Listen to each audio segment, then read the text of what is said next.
Bonjour à tous et à toutes et bienvenue sur Encore un pas, le podcast holistique qui cultive la sérénité alimentaire. Je suis Alizée Perrin, sophrologue certifiée spécialisée dans les compulsions et je vous aide à vous réconcilier avec la nourriture et votre corps. Et bienvenue dans ce nouvel épisode, j'espère que vous allez bien. Ça faisait un petit moment, j'avais fait une petite pause avec le podcast et me voici de retour. Alors peut-être qu'il vous est déjà arrivé de ne pas manger de féculents le soir par peur de grossir. Est-ce que sinon vous avez peut-être déjà choisi du chocolat noir, même si vous préfériez le chocolat au lait? Voilà, vous avez peut-être des principes alimentaires aujourd'hui basés sur des informations que vous entendez, que vous engrangez en fait depuis très longtemps. Et justement, dans l'épisode précédent du podcast, j'accueillais une psychiatre spécialisée dans les TCA, Camille Ringot, et on discutait de tout ça. On discutait de comment les idées reçues et les croyances sur la nourriture et le poids pouvaient avoir un impact sur notre corps et sur nos comportements alimentaires. Et surtout, comment identifier ces idées reçues dans notre tête et développer un esprit critique vis-à-vis d'elles. Comment développer un peu plus de nuances, parce qu'il y a des choses qui sont vraies, des choses qui sont fausses, et justement une façon de prendre du recul sur nos croyances alimentaires, sur nos principes, eh bien c'est d'aller creuser, scientifiquement parlant, voilà, d'aller questionner la véracité scientifique de l'information, d'aller chercher de la nuance dans des discours qui sont très souvent aujourd'hui, notamment sur les réseaux sociaux, manichéens, binaires. On voit souvent hein, ce genre de posts, par exemple, mangez cet aliment tous les jours et vous perdrez 15 kilos en un mois. Ou alors, évitez cet aliment parce que ça va vous donner telle maladie. Voilà, des choses comme ça. Info ou intox? Comment challenger nos croyances alimentaires? Ce sont des questions que je vais poser aujourd'hui à notre invité, Nicolas Da Silva. Il est diététicien spécialisé dans la psychologie du comportement alimentaire. Il accompagne entre autres voilà, des personnes qui souffrent de troubles du comportement alimentaire et c'est quelque chose qu'il est amené à faire tous les jours en consultation, challenger des peurs, des croyances, aider en fait ses patients et ses patientes à prendre du recul et donc je suis très contente aujourd'hui de l'accueillir sur le podcast. Donc bienvenue Nicolas, bienvenue sur le podcast, ça me fait plaisir de te recevoir aujourd'hui. Merci beaucoup d'être là. Merci beaucoup, Alizée, de m'avoir invité, ça me fait super plaisir. Est-ce que tu veux que je me présente succinctement, du coup? Mais oui, totalement, parce que donc pour les auditeurs et auditrices qui nous écoutent et qui ne te connaissent pas, tu as un compte Instagram, qui devient qui se développe de plus en plus, ça s'appelle Why Not Change et compte sur lequel, en fait, tu fais pas mal de vidéos. Si vous connaissez pas, je vous invite à aller faire un tour sur cette compte-là. C'est des vidéos où, en fait, tu vas, justement inviter à avoir un esprit critique sur certaines croyances alimentaires. Tu vas inviter un peu voilà, à nuancer, certains propos, voilà, certaines croyances. C'est exactement ce dont on va parler aujourd'hui, hein et donc voilà, si tu peux effectivement te présenter qui tu es, qu'est-ce que tu fais et surtout pourquoi, pourquoi ce compte, en fait? D'accord, OK. Alors donc, bah, moi, je m'appelle Nicolas Da Silva, je suis diététicien nutritionniste, spécialisé dans le comportement alimentaire et les troubles des comportements alimentaires. J'utilise majoritairement dans ma pratique des outils TCC et ACT, thérapie d'acceptation et d'engagement, et aussi de la BPS, donc approche biopsychosensorielle, en gros de la rééducation aux sensations alimentaires. Et j'ai ce compte Insta Why Not Change, alors à la base, c'était une démarche qui était quand même très égoïste parce que j'adore parler des trucs que j'apprends et je saoulais tout le monde avec ça, donc il fallait un endroit où les gens, ils avaient envie de m'écouter. Et aussi et surtout, ça me permet de faire quelque chose, c'est soit de la partie, on va dire, éducation, où on essaye d'informer les gens sur, qu'est-ce que c'est qu'un comportement alimentaire équilibré, qu'est-ce que sont les troubles des comportements alimentaires, mais aussi il y a toute une partie de debunk, que je fais avec assez peu de vergogne, on va dire, parce que certains propos tenus par certaines personnes sont directement facteurs d'anxiété alimentaire, sont directement facteurs d'aggravation des troubles des conduites alimentaires, que ce soit du côté hyperphagique boulimique ou du côté anorexique, ou voire même ça entretient certaines orthorexies. Donc, vu le climat méga anxiogène dans lequel on vit d'un point de vue alimentaire, bah disons que j'essaye à ma petite échelle de rassurer tout le monde. Mmh. Et de remettre en contexte, voilà, pour qu'on ait une alimentation et un rapport aux aliments un peu plus apaisé. Mmh. OK. Ouais, effectivement et je trouve que voilà, tu apportes un discours plein de nuances dont on a besoin aujourd'hui à l'ère d'internet, des réseaux sociaux et des pseudo-experts qui vont diffuser un peu presque de la peur en fait, parfois envers, certains aliments ou certaines catégories d'aliments. Donc j'en parlais un petit peu déjà dans l'épisode précédent de ce podcast, d'ailleurs si voilà, si vous l'avez pas écouté et tu parlais d'ailleurs de rééducation, alimentaire, de rééducation du comportement alimentaire. Donc ça me parle beaucoup. Mmh. Justement, en quoi le fait de challenger certaines fear foods, donc la peur envers certains aliments ou certaines, voilà, certaines règles alimentaires, certaines croyances, certains trucs qu'on a pu entendre, en quoi le fait de challenger ça, ça peut aider dans la rééducation, du comportement alimentaire? Puis qu'est-ce que c'est en fait, cette rééducation? En quoi ça consiste? Alors on va la faire extrêmement simple parce que des façons de challenger, il y en a plein, autant en fonction de mes approches que des tiennes. Du coup, on aura sûrement l'occasion de développer un petit peu le sujet. Si j'entends bien le sens de la question, l'intérêt, selon moi, est une histoire de temporalité quand on challenge. C'est-à-dire que, une vision que je trouve assez intéressante des fear food, des aliments qui font peur ou des comportements alimentaires qui font peur, c'est d'imaginer la chose comme le fait que le patient est piégé dans une mauvaise temporalité. C'est-à-dire qu'il est piégé dans ses ruminations, donc il est piégé dans le passé. Je peux pas manger, des féculents ce midi parce que je suis allé au restaurant hier soir. Je ne peux pas profiter d'un restaurant parce que je me suis pesé ce matin et que le poids m'a fait peur, parce que tatati, parce que tatata. Ou dans le futur, dans ce qu'on appelle les anxiétés anticipatoires, je ne peux pas manger ci parce que cet aliment va me faire grossir. Or, dans le futur, je sais pas, j'ai le mariage de ma meilleure amie et je dois rentrer dans cette robe, ou je vois ma famille à Noël, c'est un truc qui est hyper présent. Je vais voir ma famille dans quelques semaines et je veux surtout pas entendre de la part de mes proches que j'ai grossi ou que j'ai pris du poids, donc je vais me méfier de certains aliments. Le challenge, ce que je trouve d'intéressant dans le challenge et en quoi il permet une rééducation, le challenge, c'est bah, toute la rééducation alimentaire, au final, malgré plein d'outils, tourne autour d'une idée simple qui est celle de recentrer le patient dans le vivant, dans le présent, le seul moment où il peut avoir accès à ses besoins et donc d'être capable de différencier ce qui vient de l'expression de ses besoins et de ses envies au présent, donc de sa connexion au vivant, de ce qui vient des ruminations ou des anxiétés anticipatoires. Et le challenge, en fait, c'est très souvent réinviter le patient à observer ce qui se passe dans le vivant, à observer, à mettre de l'attention au seul moment où il a accès à ses besoins et où il peut répondre à ses besoins. OK. Donc, moi ça me parle énormément aussi. Je sais pas, en tout cas les personnes qui nous écoutent, j'imagine que ça peut vous parler aussi. De voilà, de revenir un petit peu au moment présent aussi, à ce qu'on fait quand on va manger, d'être ancré dans ce présent, de faire les choses, enfin d'être un peu plus acteur ou actrice de ce qu'on va faire. On va revenir en fait un peu plus tard effectivement, dans l'épisode sur, voilà, on donnera des conseils en fait pour revenir à ce moment présent, sortir des blocages qu'on peut avoir envers certains aliments, des peurs qui sont ancrées en nous et assouplir en fait notre système alimentaire.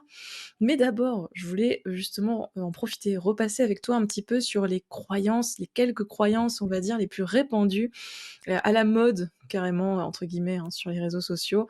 À justement recueillir ton point de vue de diététicien.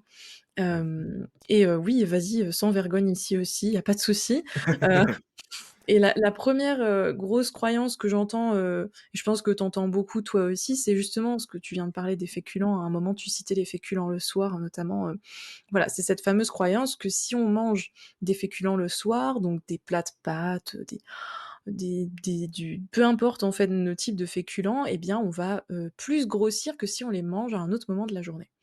Ouais. Alors oui, ça c'est un truc qu'on entend très souvent, on va spoiler un peu la fin du film, c'est faux. Mais tout ce qui est intéressant, je trouve, en tout cas personnellement, n'est pas le fait d'affirmer ou d'infirmer des choses, mais c'est le processus réflectif autour, donc on va s'y lancer.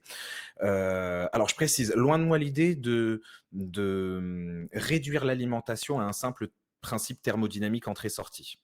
On est bien d'accord que la régulation de l'alimentation chez l'humain, ça va bien plus loin que ça. Mais dans la question qui nous intéresse, ce système, thermodynamique basique entrée-sortie, il va nous être utile. Il faut bien le comprendre comme ça. La peur, elle est fondée sur quoi? Je vais manger du fuel, en fait des féculents que l'on va prendre comme du fuel, ce qui est plutôt vrai d'ailleurs, comme du fuel, mais à un moment où je risque de ne pas en avoir besoin parce que je vais dormir et n'en ayant pas besoin, je vais le stocker. Alors déjà, il faut bien comprendre un truc, à part pour les patients particulièrement sportifs, les 2 tiers de la consommation d'énergie qu'on a n'est absolument pas dédié au mouvement ou à la réflexion ou à nos petites choses quotidiennes que l'on fait réveiller, mais simplement au maintien structurel, de notre corps. C'est-à-dire que si on calcule un total énergétique pour un individu, à moins qu'il soit très, très, très sportif, ce qu'on va retrouver sur son total énergétique, c'est que les 2 tiers de ce qu'il mange ne servent absolument pas à le faire bouger, mais simplement à rester en vie, à rester à 37 degrés, à faire battre son cœur, à faire bouger ses poumons et son diaphragme, à assurer tous les circuits biochimiques en cours pour que son corps puisse continuer à vivre tout simplement. Donc déjà, il ne s'agirait pas de croire que en fait, quand on dort, c'est comme une voiture à l'arrêt ou comme si on était mort. Non, on est en pleine activité pendant le sommeil et ça nécessite de l'énergie, cette activité. Mmh. Euh, de 2, pour la petite histoire, alors ça, il y a pas vraiment de consensus scientifique autour, hein. Il y en a qui aiment bien dire: «Les féculents aident à dormir». Il faut mettre quand même quelques nuances. Scientifiquement parlant, on n'est pas totalement sûr. En revanche, ce qui est certain, c'est que ça n'empêche pas de dormir. C'est selon certains, l'effet est neutre sur le sommeil, selon d'autres, pour des raisons, biochimiques dont on va peut-être pas rentrer dans les détails aujourd'hui, il pourrait favoriser la sécrétion de neurotransmetteurs, propices au sommeil et à la relaxation. Donc en tout cas, dans tous les cas, ça n'empêche pas de dormir. Voire peut-être ça aide, mais on n'est pas totalement sûr. Mais surtout, surtout, surtout, ce qu'il faut comprendre, c'est qu'en fait, peu importe le moment de la journée où on mange, on le stocke, notre repas. Si je mange, par exemple, un déjeuner classique à 700 calories, je ne brûle pas 700 calories, dans la demi-heure qui suit. Donc mon Mmh. déjeuner, il est stocké. Il est stocké provisoirement avant d'être déstocké. OK. Heu, Imaginons une voiture qui roule, pour le coup, on va se servir du principe thermodynamique un peu basique, une voiture qui roule.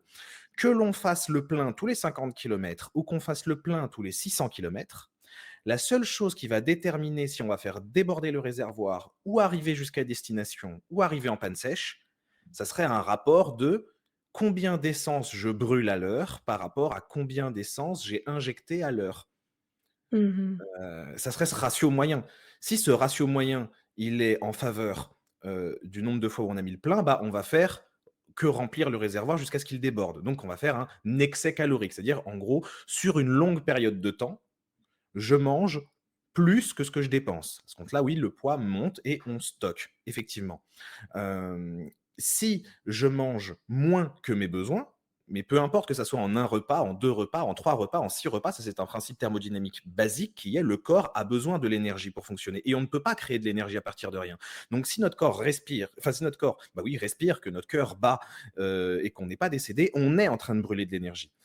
Et on ne peut pas faire sans, on ne peut pas l'inventer de nulle part. Donc OK. si on mange moins que nos besoins, même si c'est le soir sans aucun mouvement, on est forcément en dette énergétique. Certes, le Mmh. repas du soir sera sûrement stocké pendant quelques heures comme n'importe quel repas de la journée. Mais in fine, il sera brûlé, comme l'essence dans le réservoir d'une voiture. Qu'on soit allé à la pompe tous les 100 kilomètres ou tous les 600, in fine, l'essence finira par être brûlée si on en a besoin. S'il y a moins d'essence qui rentre dans le réservoir que d'essence qui rentre dans le moteur, elle finira par être brûlée. Ça, c'est le principe thermodynamique basique. Après, on peut parler de tout ce qu'on veut. On peut parler de chrononutrition. On peut parler de, qui au Ouais. passage, d'un point de vue scientifique, est quand même assez bof prouvé. Certes, les hormones peuvent influer sur le métabolisme. Certes, ça peut influencer le stockage ou le déstockage de certains nutriments. Certes, mais le basico-basique, c'est le total calorique. Et ça, on peut faire ce qu'on veut avec nos hormones. On n'arrivera jamais à aller contre. Donc Mmh. non, manger des féculents le soir ne fait pas grossir, pas plus que le midi ou le matin, tout simplement pour un principe thermodynamique classique qui est: si j'ai besoin de cette énergie, que j'en ai besoin, Ouais. dans la nuit qui vient ou le lendemain, elle sera utilisée. Si je n'en ai pas besoin, elle sera provisoirement stockée. C'est tout. OK. Bah, merci en tout cas, ouais, j'aime bien l'image de la voiture et du réservoir, qui est, hyper parlante. Je pense que pour les auditeurs et auditrices, c'était, assez parlant. Donc voilà, j'espère que c'était rassurant aussi. Faites-vous des plats, de pâtes, des carbonara, des bolognaises, allez-y et en plus c'est complet, c'est bon. OK. Ça, c'est important effectivement. Alors à défaut de savoir si ça favorise vraiment le sommeil, par l'entrée du tryptophane, au moins ce qu'on est sûr, c'est que c'est bon, et de se coucher le ventre plein en étant satisfait d'avoir mangé, ça c'est sûr que ça aide toujours à dormir. Mmh. Et justement, ça me fait penser à une autre, à d'autres choses que j'entends souvent, tu vois? En parlant de pâtes et tout ça, parce que ça me fait penser à ça, tu vois? Mais j'entends souvent des personnes qui me disent, bah, ce plat-là, par exemple les pizzas, les quiches, tout ça, les croque-monsieur, c'est gras, c'est vraiment pas équilibré. En fait, de base, Mmh. c'est ce genre de plat, c'est non, quoi, et les seuls plats qui sont équilibrés dans l'esprit de ces personnes-là, c'est des salades composées ou ce genre de choses. Mmh. Et finalement, dans ma tête, moi, je suis pas diététicienne, donc je me questionne et je me dis: «Mais attends, est-ce que c'est vrai? Est-ce qu'il y a pas moyen, tu vois, de enfin, pourquoi est-ce que ce serait forcément catégorisé comme sur un seul mot, le mot gras? Est-ce que c'est vraiment vrai?» D'un point de vue d'un diététicien, qu'est-ce que tu en penses de tout ça, des quiches, des pizzas? Alors, on est bien d'accord que c'est pas ce que je dirais, enfin, en tout cas, ma réflexion se limite pas à ça quand je le dis en consultation, mais j'aime bien mettre cette petite provocation, on va dire, pour attirer l'attention quand j'ai un patient qui me dit: «Ça, c'est mauvais» ou «Ça, c'est pas bon». Alors on est bien d'accord qu'après on s'arrête pas à ça et puis on travaille sur le fond, mais j'aime bien rappeler ça. C'est quand le patient, par exemple, il me dit: «Oui, mais ça, c'est pas bon parce que c'est de la graisse» ou «Ça, c'est pas bon parce que c'est du sucre». Je leur dis: «Mais alors l'eau, c'est pas bon non plus parce que si on en boit un certain nombre de litres, ça va finir par être super agressif pour le rein, on va se déminéraliser et ça s'appelle l'apotomanie et on finit à l'hôpital». Et là, le patient me regarde en me faisant des gros yeux, mais tu sais, comme si j'étais la dernière des andouilles et il me dit: «Oui, l'excès d'eau, oui». Je dis: «Bah, Ouais. pourquoi on aurait peur d'avoir un excès en certains nutriments, mais pas en d'autres, alors que littéralement tous les nutriments en excès ou en carence impliquent un danger». Et là, Mmh. après souvent le patient, surtout quand il est en insécurité, il reste quand même accroché à son système de peur, donc il est OK de dire: «Alors je veux bien qu'un peu de sucre ou un peu de graisse, ça soit pas trop mauvais». Et je lui reprends l'exemple de l'eau. Je lui dis: «Mais alors tu es en train de me dire que l'eau, quand on dépasse pas 3 litres, c'est pas trop grave?» Il me dit: «Non, l'eau en» il est généralement le patient me reprend pour une andouille et me dit: «Non, l'eau en dessous de 3-4 litres, c'est pas que c'est pas trop grave, c'est que c'est très bon». Bah oui, bah, c'est exactement pareil pour les sucres et les graisses, parce que les graisses, ça reste un formidable allié énergétique. C'est notre source d'énergie la plus fiable. Si on doit reprendre Mmh. la métaphore de la voiture, j'aime bien représenter les graisses comme le diesel. C'est-à-dire, c'est fait pour rouler sur l'autoroute de manière hyper stable, n'avoir aucun décrochage d'énergie. Ça assure une satiété qui est stable, une énergie qui est stable, et en plus, c'est vecteur de plein de vitamines qui sont indispensables, ce qu'on appelle les vitamines liposolubles. Et pareil pour les sucres, hein, les sucres qui soient, alors ça se dit plus sucre lent et sucre rapide, mais on se comprend, les sucres complexes ou les sucres raffinés. Pareil, ils sont indispensables, soit parce qu'ils sont vecteurs de vitamines, soit parce que c'est simplement du fuel, soit notamment pour les sucres raffinés, avoir un coup de pompe d'énergie, ça sert à tout le monde, quoi. Donc c'est pas que c'est pas trop grave quand il y en a un peu, c'est que heureusement qu'on en a. C'est effectivement, Mmh. quand on en a trop, ça Mmh. peut être mauvais, mais exactement comme l'eau. Et pourtant, Mmh. on n'en a pas peur de l'eau. Ce qui D'accord. montre bien que c'est émotionnel, que c'est irrationnel, Mmh. que Ouais. c'est pas fondé sur du fait, mais c'est vraiment parce que la diabolisation s'est faite sur un nutriment. Tu sais, Mmh. c'est comme, quand les patients ont très peur du sucre. Ils te parlent de plein d'aliments, sauf d'aliments qui contiennent majoritairement du sucre. Ils te parlent du Mmh. chocolat noir qui contient pas beaucoup de sucre, ils te parlent de la pâtisserie qui, la plupart du temps, contient plus de graisse que de sucre. Oui, Ils te parlent même des viennoiseries qui n'en contiennent pour la plupart quasiment pas, comme le croissant qui n'en tient même pas du tout. c'est vrai. Mais c'est parce qu'il y a la diabolisation d'un nutriment. D'accord, ouais. Ouais, donc c'est voilà, c'est vraiment effectivement, merci beaucoup, c'est vrai hyper, hyper intéressant en fait et qu'est-ce que je veux dire? Ça me fait penser aussi, bah, tu parlais de chocolat. J'ai envie de te poser du coup à chaque fois, j'ai envie de poser une autre question du Fait. coup sur le chocolat, notamment ce fameux truc, cette opposition, chocolat noir, chocolat au lait, Mmh mh. du coup, il y a souvent cette croyance que, enfin, le chocolat noir, c'est mieux pour la santé que le chocolat au lait et récemment, j'en discutais d'ailleurs avec une cliente, heu, pour qui en fait, qui était persuadée, enfin, que le chocolat qu'elle avait choisi, qui était un chocolat Lindt, un peu tuné, enfin avec des petits trucs en plus dedans, il était, bien mieux, bien moins gras et bien moins sucré qu'un chocolat au lait classique type Côte d'Or, Milka et cetera. Et finalement, en allant voir la composition nutritionnelle, ben, c'était pas si éloigné que ça. Moi, je voulais te demander, en fait, est-ce que le chocolat noir est-ce que ce fameux débat-là, dans ce fameux débat, est-ce que le chocolat noir vaut vraiment mieux que le chocolat au lait? Est-ce qu'il y a une réelle, grosse différence au niveau, de la santé, Alors si j'étais un petit peu taquin, je dirais: «Il y a une énorme différence au niveau du goût, il y a que le chocolat noir qui vaut, je veux rien entendre». Mais en vrai, bien évidemment, on a le droit d'aimer le chocolat qu'on veut. Hem Tu as parlé d'informations nutritionnelles et ça, je trouve ça intéressant. C'est comme pour plein d'autres histoires, une, mesure, ça ne se lit pas, ça s'interprète et donc une fiche nutritionnelle, ça ne se lit pas, ça s'interprète. C'est-à-dire qu'au 100 grammes, déjà au 100 grammes, on voit pas tant de différence que ça. C'est juste que dans il y en a un qui a un peu plus de beurre de cacao, l'autre qui a un peu plus de sucre, et cetera. C'est juste quelques petits ratios qui changent. Il y en a un qui est un peu plus sucré, l'autre qui est un peu plus gras et on voit quelques différences au 100 grammes.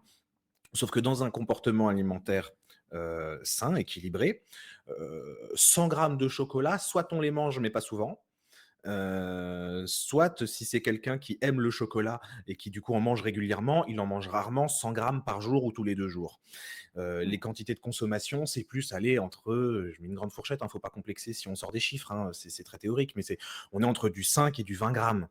Mmh. Et donc le ratio, déjà le petit ratio que l'on voit de différence entre le chocolat blanc et le chocolat noir, déjà au 100 grammes, c'est pas foufou. Mais alors si en plus on les remet aux quantités réelles de consommation, c'est-à-dire du 5, du 10 ou du 20 grammes, ou alors du 100 grammes mais consommé une fois par mois, bah, c'est que c'est complètement négligeable. C'est-à-dire que ça n'a même pas lieu d'avoir du sens de faire la comparaison. Mmh. On est sur, allez, quelques grammes de différence, qui est totalement négligeable. Donc ça n'a en Mmh. fait aucun sens de le comparer. C'est comme cette histoire de: «Mais oui, mais le chocolat noir serait plus riche en magnésium, le chocolat est une source de magnésium». Pareil, si on lit au 100 grammes, oui, mais aux quantités réelles de consommation, si on essaie de faire une cure de magnésium au chocolat noir, on n'est pas sorti de l'auberge. Parce qu'en en fait, non, aux quantités réelles de consommation, il n'y a pas beaucoup de magnésium. C'est comme, bah, par exemple, pour l'aspirine, quoi. Oui, c'est très riche, oui, mais aux quantités à laquelle on le consomme, il n'y a plus grand-chose. Donc, le meilleur chocolat, c'est celui qu'on aime, en fait. Mmh. D'un point de vue nutritionnel, ça change vraiment pas grand-chose. OK. Je crois que cette réponse, elle va ravir beaucoup de personnes. Elle va rassurer aussi beaucoup de personnes. Moi, je suis team chocolat au lait, hein, voilà, au passage. Je trouve que le chocolat au lait, c'est le meilleur et je comprends pas les gens qui aiment le chocolat blanc, je suis désolée, je vous juge. Non, mais je plaisante. Mais merci en tout cas, en plus, là, on a vraiment, il y a aussi cet aspect, scientifique que tu apportes, enfin, d'un point de vue purement nutritionnel. Mais en fait, je vois que dans toutes ces croyances-là, finalement, on oublie enfin, ce qui peut maintenir dans ces croyances et on va y revenir après, mais c'est qu'on, oublie beaucoup le contexte et de prendre du recul, en fait, sur les choses. Ça, on va y revenir aussi, mais bah, quand tu parlais, voilà, de ces quelques grammes de différence, parfois, voilà, c'est vraiment cette, juste cette difficulté à prendre du recul, à considérer, à comparer, en fait, à comparer, tu vois, deux aliments comme ça et ouais, parfois, il faut qu'on ait la preuve noir sur blanc sous le nez, peut-être pour s'en rendre compte et parfois, bah, juste en l'expérimentant par soi-même, mais c'est hyper intéressant pour ça, justement. Donc en tout cas, voilà, allez-y, pour le chocolat au lait, soyez lâchez-vous. Justement, plus il y a voilà, de limitations en tête et plus ça devient, dérégulé. Hem et alors j'ai une dernière question parce que ça, c'est quelque chose aussi que j'entends pas mal, mais ça rejoint un peu ce qu'on disait, finalement sur les féculents. C'est cette croyance que, en fait, quand on n'a rien fait de la journée, bah, on peut sauter le repas du soir. J'ai entendu beaucoup de personnes me dire ça: «Bah, j'ai été inactive donc je vais pas manger ce soir». Voilà. Je sais pas ce que tu en pensais, Alors, de ça? oui et non. On peut sauter le repas du soir, il y a pas de problème avec ça. Ouais. Si on a alors là, je préviens tout de suite, ce que je vais dire, c'est si on n'a pas de TCA. Parce que si on a des TCA, les sensations alimentaires, c'est walou, on les sent pas. C'est pour ça que l'approche BPS, par exemple, je fais partie de ceux qui pensent que l'alimentation intuitive, l'approche BPS, c'est vraiment pas l'alpha et l'oméga dans le traitement des TCA, c'est plus un truc qui sont en fin de parcours. Mais pour quelqu'un qui n'aurait pas de troubles des conduites alimentaires, bien sûr qu'on peut sauter le repas, si on n'a pas faim. Mmh. Si on a faim, en revanche, le sauter, ça risque de Mmh. poser problème. C'est quand même fou quand on y pense 2 secondes. Je vais pas philosopher 1000 ans, mais c'est quand même fou qu'on soit arrivé dans un monde où on arrive à plus faire confiance à monsieur Jimmy Mohamed, tiktoker et médecin, ou Glucose Révolution, biochimiste qui s'est réinventé nutritionniste parce que ça paye mieux. Ouais, je fais des procès d'intention, il m'énerve. Ou n'importe qui nous fait un programme, ou même moi, diététicien nutritionniste, qu'on ferait plus confiance à moi pour informer quelqu'un des besoins primaires de son corps, c'est-à-dire se nourrir. Si le corps a faim, s'il nous communique les symptômes de la faim et de l'envie de manger, parce que souvent les patients ont tendance à diviser l'un et l'autre, hein. «Ah, j'ai reconnu, là j'avais faim mais j'avais pas envie de manger» ou «J'avais envie de manger mais j'avais pas faim». En fait, les 2 se mélangent. Hem C'est un besoin, c'est pas un caprice. Notre corps n'a pas qu'une envie, c'est de nous piéger pour nous rendre socialement inacceptables avec des formes socialement inacceptables. Notre corps, il essaye de répondre à ses besoins. S'il nous communique de la faim, il est aussi légitime que lorsqu'il nous communique de la soif ou du repos ou du sommeil, qu'on a d'ailleurs tendance à traiter avec du café. C'est un besoin primaire. Notre corps sait. Nos petits calculs mentaux, qui sont d'ailleurs très basés sur des émotions et rien de théorique, hein. Ça, on a remarqué aussi qu'un humain est très mauvais pour estimer son total énergétique lui-même. Je veux dire, de manière raisonnée, en raisonnant. Notre corps, il connaît ses besoins et nos petites estimations, qui sont d'ailleurs bien biaisées par nos émotions et nos propres anxiétés autour de l'alimentation. Ah, ça, j'ai fait ci, ça me semble très, très calorique. Ah, ça, j'ai fait ça me semble pas très calorique. Ah, là, j'ai pas mangé pendant tant de temps, tatati. Voilà, j'estime que j'ai pas tant fait, alors tatata. C'est très réductionniste comme Mmh. calcul. En réalité, les équations sont bien plus complexes que ça et notre corps, lui, sauf maladie particulière, les maîtrise. Donc s'il nous communique de la faim, c'est qu'il a de très bonnes raisons de le faire et donc de l'écouter. Et s'il n'a pas faim, bah, c'est pas parce que, votre influenceur ou votre diététicien préféré vous a dit qu'il fallait surtout pas, sauter le repas du soir, je précise, sauf si vous avez des TCA. Là, c'est pour le coup, on écoute le diète ou le psy qui vous l'a dit. Mais si vous n'avez pas de TCA, si votre corps vous dit: «J'ai pas faim ce soir», même si on vous a dit de surtout pas sauter le repas, sautez-le, hein. Mmh. C'est qu'il y a absolument aucune raison de manger. Vous avez Mmh. pas envie de manger, vous avez pas faim, vous mangez pas. S'il se trouve que ça corrèle parce que c'est un jour où vous avez pas fait grand chose, OK, mais vous allez voir qu'il y a aussi des jours où vous avez été plus actif et vous avez pas faim et vous avez pas mangé, que ça va bien se passer. Et des jours Mmh. où vous allez avoir l'impression de pas avoir fait grand chose, mais bah si, on a faim. Ouais. Notamment parce que notre corps a des cycles, hein, on a tendance à ne mesurer notre activité que par le mouvement, mais notre corps a des cycles de réparation. Juste, imaginons un petit truc ensemble, hein. Un intestin, grêle et côlon, ça fait environ 7 mètres. À l'intérieur de ce côlon, il y a des plis. Et à l'intérieur de ces plis, ce qu'on appelle des villosités, à l'intérieur de ces villosités, il y a encore des micro-villosités. Si on prenait ces 7 mètres d'intestin, qu'on les coupait dans la longueur et qu'on étalait le tout, qu'on étirait toutes ces villosités et toutes ces micro-villosités, on aurait l'équivalent d'un stade de foot. Notre corps est incroyable. On aurait l'équivalent d'un stade de foot. Et les micro-villosités, donc il faut imaginer la surface de cellules, et toutes ces cellules-là, elles meurent, hein, donc il faut les reconstruire tout le temps. Les micro-villosités, par exemple, donc les plus petits plis, il faut les reconstruire toutes les 3 semaines. Parlons pas aussi de nos globules rouges, hein. Nos globules rouges, alors là, je le fais de tête, mais je crois que c'est tous les 120 jours, hein, qu'il faut en reproduire. Je veux dire, on a plein Mmh. de cycles cellulaires qui sont en dehors de nos mouvements. C'est pour ça que j'explique que, nos calculs très réductionnistes à base de: «Aujourd'hui, je suis rentré en métro et pas à pied, donc du coup, j'ai pas besoin de manger», en fait, ils sont hyper loin de la réalité. C'est qu'on n'a pas accès à toutes ces informations-là et pourtant, en fait, on est en réparation Ouais. constante, on est un énorme chantier. Si notre corps nous dit: «J'ai pas faim», même si on est rentré à pied, il a sûrement de bonnes raisons de nous le dire. Et puis s'il nous dit: «J'ai faim», même si on estime qu'on a été sur le canapé toute la journée, mais mangeons, il y a sûrement de très bonnes raisons que nous on ignore. J'adore cette, franchement, j'adore cette explication, enfin et je suis totalement alignée avec ça et tu vois, ce que tu viens de dire, notre corps, c'est un chantier, permanent, en fait. Enfin, ça rassure énormément sur le fait qu'en fait, bah, c'est normal que nos besoins, ils varient d'un jour à l'autre et que, bah, oui, parfois, ça nous paraît pas logique à nous parce qu'on a un regard, sur ce qu'on a fait dans la journée, mais on n'a pas, en fait, cette conscience, enfin, on n'a souvent pas, dans le cas des croyances alimentaires et même des TCA, tu vois? On n'a pas conscience, en fait, de tout ce qui se trame à l'intérieur, là, de notre corps et donc finalement, on oublie, en fait, que notre corps, il nous fournit, tout un tas de signaux, géniaux pour nous indiquer que, ben, là, on a besoin de tel nutriment, que là, on a faim. Même si parfois, oui, ça peut nous étonner, en fait, mais je pense qu'il y a une vraie relation de confiance à reconstruire aussi, tu vois? Dans toutes ces problématiques-là, de relation à la nourriture, au corps et cetera, de fear food et tout ça. C'est vraiment une histoire de ouais, je pense de se refaire confiance là-dessus, hem et de basculer en fait, effectivement tu disais tout à l'heure, on a tendance à facilement, très facilement, faire davantage confiance à des personnes sur les réseaux sociaux, des espèces de gourous en fait, voire en fait des personnes qui, disent pas forcément des choses, comment dire? Très choquantes ou quoi, hein, qui disent des choses, potentiellement vérifiées et cetera. On a tendance à faire confiance davantage à quelqu'un qu'on va voir en vidéo sur des réseaux, plutôt qu'à notre corps qui nous dit, «Bah, ce soir, oui, j'ai faim».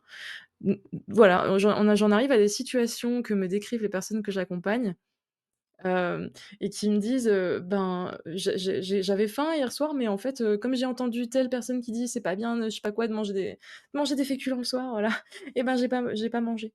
Mais pourtant tu avais faim. Donc voilà, je trouve ça hyper important de rappeler ça, hem et hem et de aussi de garder un esprit critique par rapport à tout ce qu'on lit, notamment sur les réseaux, parce qu'il s'y passe quand même des tas de choses pas normales, de garder un esprit critique sur ce qu'on lit, sur ce qu'on voit. Je pense qu'un compte, même un compte qui parle d'alimentation, enfin bienveillante et cetera, qui tu vois? Je pense qu'il faut toujours, considérer qu'en fait, partir du principe que ce que tu vois et ce que tu lis, c'est potentiellement, pas vrai et je dirais de vraiment, je conseillerais à toutes les personnes qui nous écoutent de se renseigner, de pas juste, assimiler l'information comme ça prémâchée et d'aller se renseigner, faut vraiment juste se renseigner par soi-même. Parfois, on se rend compte de choses, qu'on a ancrées en nous, de croyances qu'on a ancrées depuis des années, vraiment des années, voire des décennies et qui en fait sont complètement fausses. Et ça se voit pas que dans l'alimentation d'ailleurs, ça se voit dans plein d'autres, domaines. Mais je pense que, bon, on a débunké les principales croyances, même s'il y en a des tas d'autres, hein, mais je vous conseille d'aller voir, sur le compte de Nicolas pour, plus de debunk, si vous souhaitez un peu, voilà, assouplir votre alimentation. Et justement, en fait, peut-être aussi que, les personnes qui nous écoutent, vous dites: «Mais moi, je sais déjà un peu, tout ça». Je sais en fait, que, finalement, enfin le féculent le soir ça fait pas grossir et cetera. Je sais ça, mais en fait, je sais pas comment faire pour, casser cette peur-là, pour franchir le cap. Et du coup, j'ai envie de te demander, toi, quels seraient, voilà, tes tips, tes conseils principaux pour challenger un petit peu les peurs, les croyances qu'on peut avoir envers certains aliments? Ouais. Bah, le truc que je trouverais intéressant, c'est-à-dire que c'est déjà d'essayer de les classifier. Déjà de voir si nos peurs, elles sont liées à des comportements ou à des aliments, ou à des aliments en certaines quantités, ou à certains comportements avec des aliments. Et moi, ce que j'aime bien faire, c'est d'essayer de noter, que le patient note, sur 10, quelle anxiété il ressent heu, par rapport à cet aliment, par exemple, mais aussi quelle culpabilité il estime qu'il va ressentir s'il fait, s'il mange cet aliment, s'il consomme cet aliment ou s'il produit ce comportement. D'ailleurs, ça pourrait être intéressant d'essayer d'aller les classifier parce que de temps en temps, alors c'est très, très bien, moi, quand les patients se responsabilisent et essayent des choses, je suis toujours derrière pour féliciter, mais des fois, les patients, ils se donnent un grand défi et ils essayent de mettre quelque chose en place, sauf que on n'a pas du tout le contexte autour. Qu'en plus, si on note un petit peu qu'est-ce qui est anxiogène, qu'est-ce qui est pas anxiogène, bah, ça doit faire partie des trucs leur font le plus peur. Et en fait, en gros, ce que je veux dire, c'est ils essayent de s'exposer à un nouveau comportement pour essayer de se rassurer, Mmh. sauf que, bah, en fait, ils le font pas du tout dans les bonnes conditions. C'est-à-dire que c'est généralement l'aliment qui leur fait le plus peur. Prenons le parallèle avec la phobie, de l'avion, avec le vertige. C'est comme si, pris d'un brin de folie, j'ai le vertige, je suis phobique du vertige et je me dis: «Allez, on va faire un saut à l'élastique». Il y a peu de chances que ça se solde par un arrêt de cette peur, en fait, par la résolution du problème. Alors ça peut, alors notamment quand le patient avait pas si peur que ça au final, mais très souvent, ça va ça va pas bien se solder, voire même ce que l'on pouvait craindre, qui était par exemple lors de compulsions alimentaires, la peur de la crise, bah, Ouais, elle va ouais. venir et ça va renforcer même notre peur. Moi déjà ce que j'aime bien faire avec les patients, c'est dans un premier temps, on se fait des petits tableaux. On classe les comportements, on classe les aliments et on essaye de noter à quel point c'est anxiogène pour nous l'idée de le faire et quelle culpabilité on estime qu'on va ressentir en le faisant ou en le consommant. Et de s'attaquer tout simplement au plus facile. Parce qu'aussi, quand le patient il essaye de le faire tout seul, bah, en fait, il va d'abord commencer par le plus dur parce que c'est tout simple. Le plus dur, c'est ce qui nous fait le plus peur. Donc c'est là, vu qu'on est, dans le système de la peur, la surfocalisation, elle se fait sur les choses les plus terrifiantes. Donc le premier truc auquel on pense quand on veut se tester, c'est au truc qui, en fait, nous fait le plus peur. Alors qu'on pourrait Mmh. commencer par le plus facile. Ça fait partie des petits biais personnels comme ça, quoi. C'est en fait, souvent le patient il a tendance à commencer par le plus dur. Donc déjà, on classifie tout, comme ça, si on commence par quelque chose, on commence par le plus simple. Et après, on décide de tout autour, c'est-à-dire quelle forme prend l'aliment. Par exemple, si c'est un aliment, est-ce que l'aliment, on le consomme tout seul ou est-ce qu'on le consomme au sein d'un repas? Dans quelle quantité on le consomme? Avec qui on le consomme? Est-ce qu'on a besoin d'être tout seul? Est-ce qu'on a besoin d'être avec quelqu'un de confiance? Est-ce qu'on a besoin d'être au cabinet avec le diète? Et ça, les réponses à chaque fois, elles sont uniques en fonction des patients. Je peux même pas vous donner de conseils par rapport à ça parce que vraiment, c'est diamétralement opposé en fonction des gens. Il y a des gens Ouais. qui ont besoin d'être dans un calme absolu et tout seul, et il y a des gens, moi, par exemple, j'ai une patiente qui est en train de sortir de la boulimie vomitive. À chaque fois qu'on teste un nouvel aliment, pour reprendre son nom, pour reprendre son expression, c'est avec chéri. Il n'est pas question que ça soit fait toute seule. C'est avec chéri. Euh, donc voilà, ça serait d'essayer de faire ça et puis de faire du coup ce qu'on appelle de l'exposition progressive. Mmh. C'est-à-dire qu'on va aller, bah, comme on disait tout à l'heure, hein, au début du podcast, se recentrer dans le présent. Donc on va essayer d'aller observer dans le présent qu'est-ce qu'on a ressenti, qu'est-ce que ça nous a fait. Au final, par exemple, un truc que j'aime bien noter, moi, c'est le plaisir attendu par rapport au plaisir réel. Parce qu'on a l'impression que si on cède à cet aliment-là, en fait, le plaisir va être dingue, va être orgasmique, qu'on va jamais pouvoir s'arrêter. Alors qu'en fait, c'est pas si fou que ça.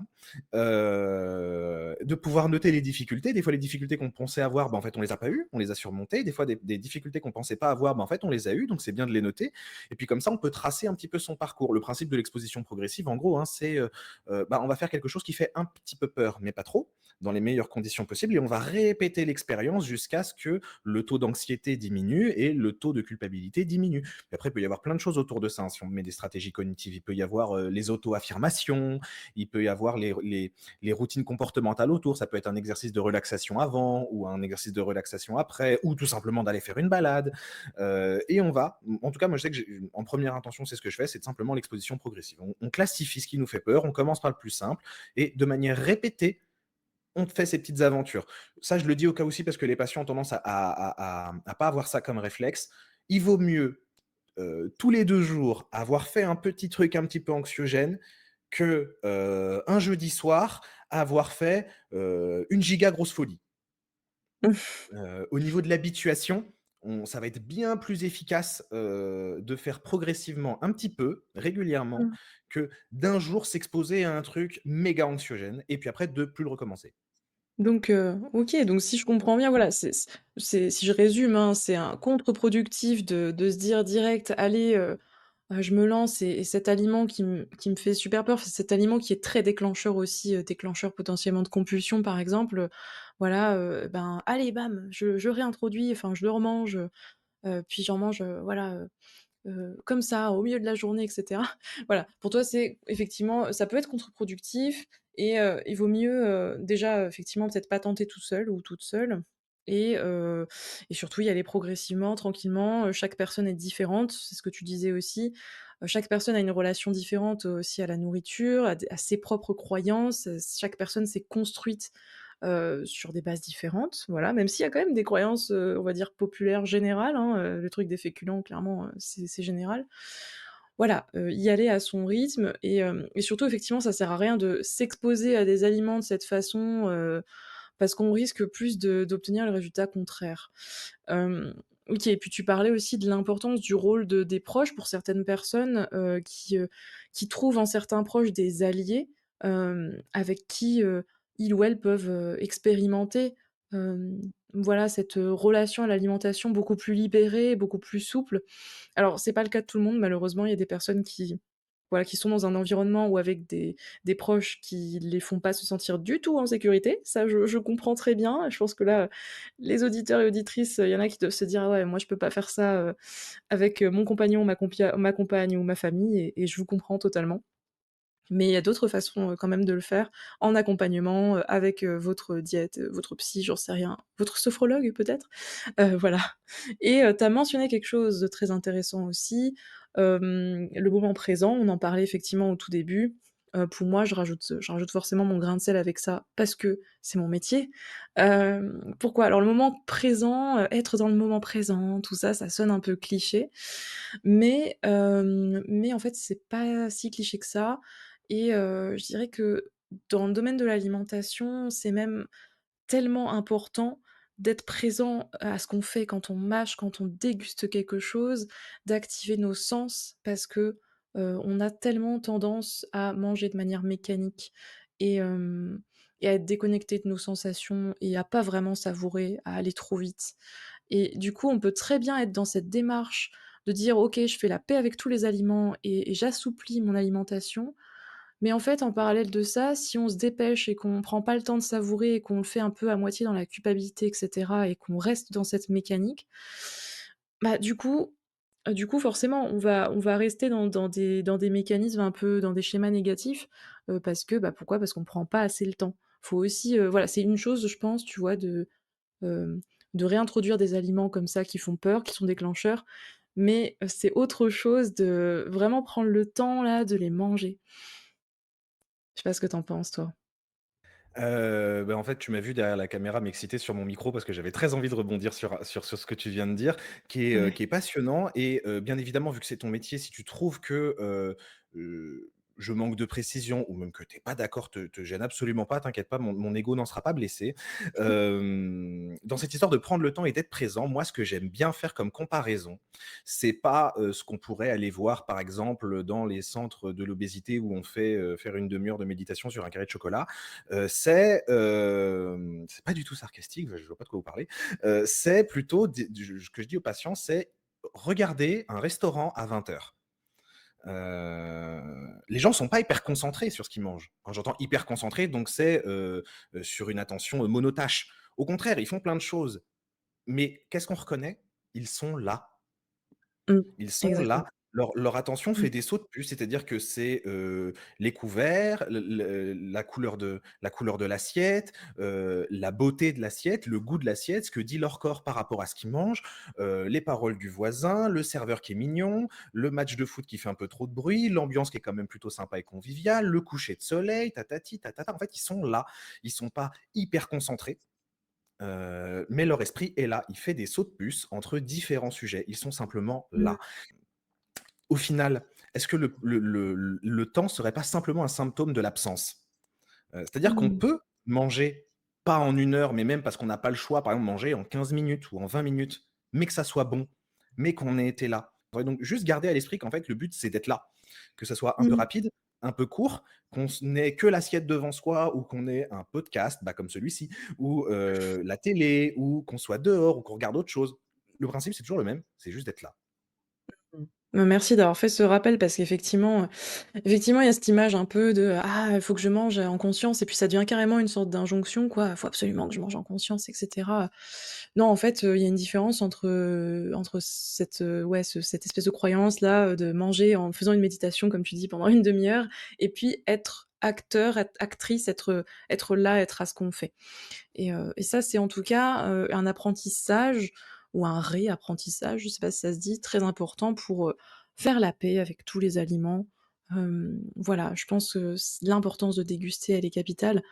Et puis, est-ce qu'il y a peut-être d'autres choses aussi, peut-être un dernier, conseil, globalement, pour les personnes qui nous écoutent et qui peut-être ont des peurs, voilà, des règles alimentaires difficiles en fait à, comment dire? Qui peuvent causer des situations stressantes en fait? La première chose, alors, ça va faire c'est un petit peu provoque la façon dont je le dis. On est bien d'accord que dans l'idée, il faudrait que je le détaille pendant longtemps derrière, mais moi j'aime bien le dire, avant de s'en vouloir, on a le droit d'être en colère contre les autres. C'est-à-dire on pourrait imaginer la culpabilité comme, le ministère de l'intérieur qui fait en sorte que l'on n'enfreigne pas nos propres règles. Mais quand quelqu'un nous dit par exemple: «Ah là là, tu manges trop de frites toi, ah bah, tu un bon coup de fourchette, et tatati, attention, cet été, faut mettre le maillot de bain», avant de s'en vouloir, on a le droit d'être en colère. Ouais. Parce que peut-être que c'est pas nous qu'avons, un comportement déplacé. On Mmh. passe déjà notre temps à bien se remettre en question, hein, peut-être que c'est pas nous qui avons un comportement déplacé, peut-être que c'est l'autre qui a un comportement déplacé. Tout Mmh. comme par exemple pour ceux qui ont des TCA, des amis qui nous râlent dessus ou qui nous parlent plus parce que certaines sorties nous sont inaccessibles, avant de s'en vouloir et de se dire qu'on guérit pas assez vite, peut-être qu'on a le droit d'être en colère contre des amis qui sont pas suffisamment compréhensifs sur, une pathologie mentale et au passage pour certaines d'entre elles, parmi les plus mortelles. Ouais. Hem, Mmh. Ça, je pense que ça pourrait être un premier conseil. Pour le deuxième conseil, un peu plus en amont sur la recherche de l'information. Alors, ça va peut-être paraître un petit peu contre-intuitif parce que tous les 2, Alizé, on s'évertue depuis le début de ce podcast à dire: «Écoutez-vous, écoutez-vous, écoutez-vous». Oui. Et bah, là, je vais justement dire le conseil inverse, je vais dire: «Vous écoutez pas trop». Pourquoi? Mmh. Je précise, c'est le principe de la loi de Brandolini, ceux qui ont envie d'aller détailler sur ce que c'est la loi de Brandolini, allez creuser, vous allez voir, c'est passionnant. Pourquoi? Mais en gros, il y a un biais cognitif humain qui est le suivant: si une information m'arrive et qu'elle semble déjà coller avec mon système de valeurs de base ou que je l'ai déjà entendue suffisamment de fois, je vais avoir tendance à pas être très critique envers elle et à l'absorber rapidement. Alors que si une information vient contredire tout mon système de croyances déjà existant, je vais avoir tendance à être beaucoup plus critique, à la rejeter ou à demander beaucoup plus grosses échelles de preuves. Ce qui veut dire que, bah, en fait, si vous écoutez ce podcast, c'est qu'il y a de grandes chances que la chose diététique alimentaire vous intéresse. Et donc, du coup, que vous ne soyez pas là pour rien. Et que donc, possiblement, vous ayez déjà appris pas mal de choses ou que vous-même ayez plus ou moins d'anxiété par rapport à certains aliments. C'est beaucoup plus facile pour n'importe qui de vous faire rentrer une nouvelle anxiété que de vous en faire sortir une. Ça, c'est le principe de la loi Brandolini, c'est notamment faire rentrer une bêtise, ça met 2 minutes. Expliquer pourquoi cette bêtise est fausse, ça met beaucoup plus longtemps. Hem et voilà, on a ce biais-là dans notre cerveau qui peut être très pratique pour tout un tas d'opérations mentales, mais qui, dans l'acquisition d'informations, peut être contre-productif, c'est ce biais-là. En fait, justement, si quelqu'un vient vous voir et vous dit, alors on n'a pas eu le temps d'en parler aujourd'hui, mais ça pourrait être si le sucre, ça rend addict, par exemple, et ben, c'est sûr que dans un climat aussi anxiogène alimentaire, c'est super facile à croire.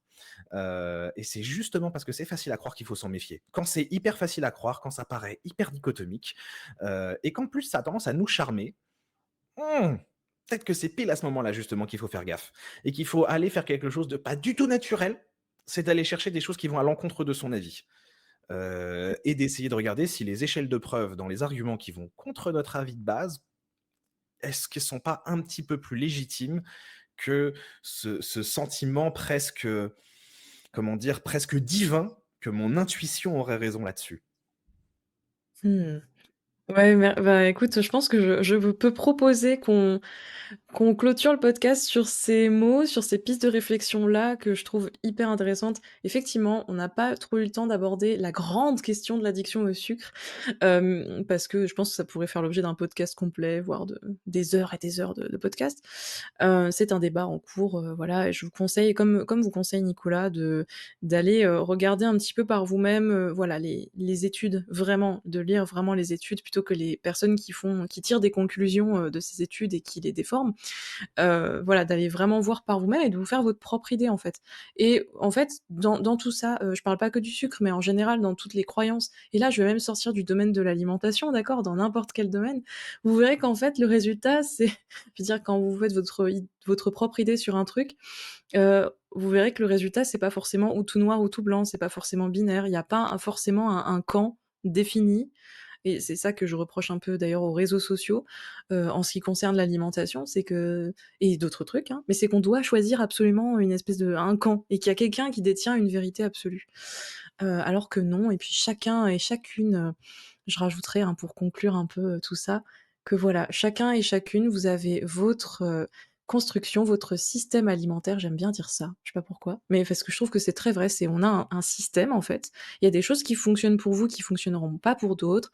Il y a des habitudes que voilà, qui vous font du bien et que d'autres considèrent, comme étant, «pas bien» entre guillemets. Enfin voilà, chacun voit aussi un petit peu midi à sa porte. L'essentiel, c'est que vous arriviez à trouver, c'est un peu cliché, mais voilà, votre propre équilibre. Ce qui vous apporte l'équilibre, ce qui vous apporte un apaisement, en fait. Et que si vous sentez qu'il y a quelque chose, une règle alimentaire, un principe que vous appliquez, un aliment que vous évitez, voilà, et que ça vous cause du stress dans votre vie, que ça vous cause, voilà, des sensations désagréables, de mal-être dans certaines situations, peut-être que c'est à creuser, à remettre en question. C'était ça que je voulais rajouter.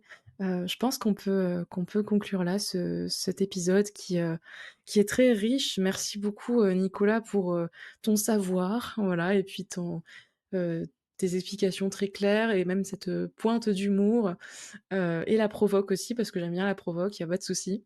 On peut te retrouver, sur les réseaux? Tu as également un site web et tu prends, des patients et des patientes en consultation. Tout ça, bien sûr, je mettrai, les liens qu'il faut dans la description de l'épisode, voilà. Et puis, bien sûr, faudra pas hésiter à nous envoyer des petits messages, à nous spammer, sur, Instagram. Si vous avez des questions, des retours suite à cet épisode, n'hésitez pas. En tout cas, merci beaucoup Nicolas, c'était trop chouette.